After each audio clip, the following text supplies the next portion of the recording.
Hey, welcome to Ask Jimmy the Dean. Today's question is, how do I help someone in recovery?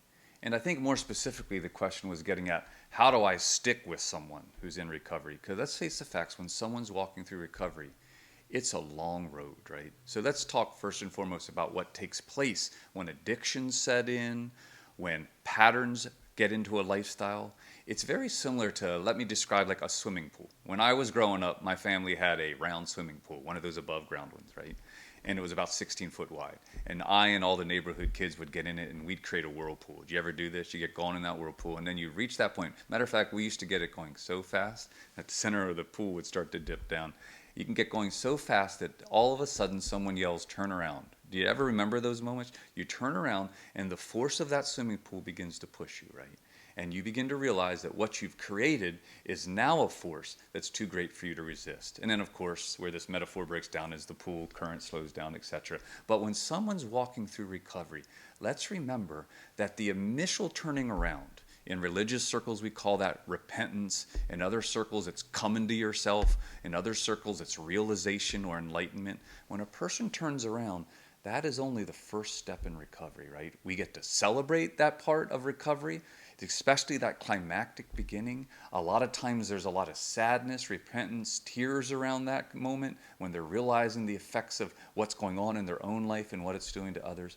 And it's very easy in that moment to get pulled in and to willingly step in to the recovery process with someone. But this is where we want you to understand that people then face that ongoing current of what their lifestyles and their addictions have created. And man, as you watch them struggle against those currents, those are moments that start to be hard on you. Matter of fact, there's this clinical term called the dance of anger. And this might actually be play, a great book by Harriet Lerner. And what it describes is when you've been believing for change in someone's life for so long, whether that's in an area of addiction or the way they relate to you in a relationship, that when you begin to see them actually taking the first steps of change, you have both an excitement for them, a happiness for them, and then in our psyche, a frustration starts to build because usually their initial responses, their sorries, don't go far enough to describe the pain that you went through or what you observed going into their life or what they did in other people's lives. So all of a sudden, something called the dance of anger kicks up, where you're recognizing their early steps to change aren't enough, or somehow still have a sense of justification around them. And this enters into a dance of anger. And the way this triggers poorly sometimes is here's a person that's done that change in the whirlpool, trying to change, and the currents are hitting them. And all of a sudden, they're starting to sense a little bit of frustration or disapproval from those who are trying to now comment on how much they were hurt by what took place. And that creates this very peculiar dance that makes the early stages of change very, very difficult.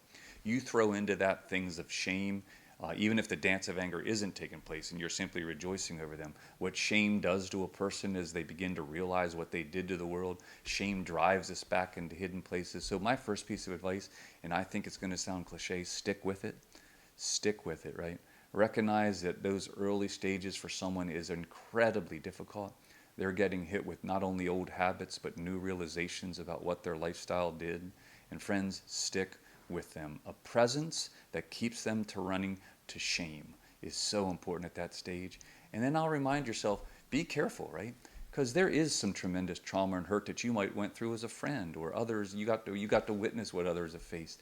And those are moments where, yeah, there's appropriate moments where you need to even boundary mark what you can and cannot be in that process. And just be aware that you might too be tempted with the dance of anger as you see someone in the midst of recovery.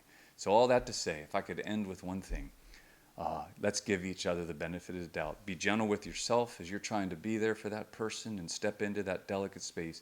And then also give the benefit of the doubt to that person sitting there struggling with all that goes on when you begin to change, to turn, and to face what life has done.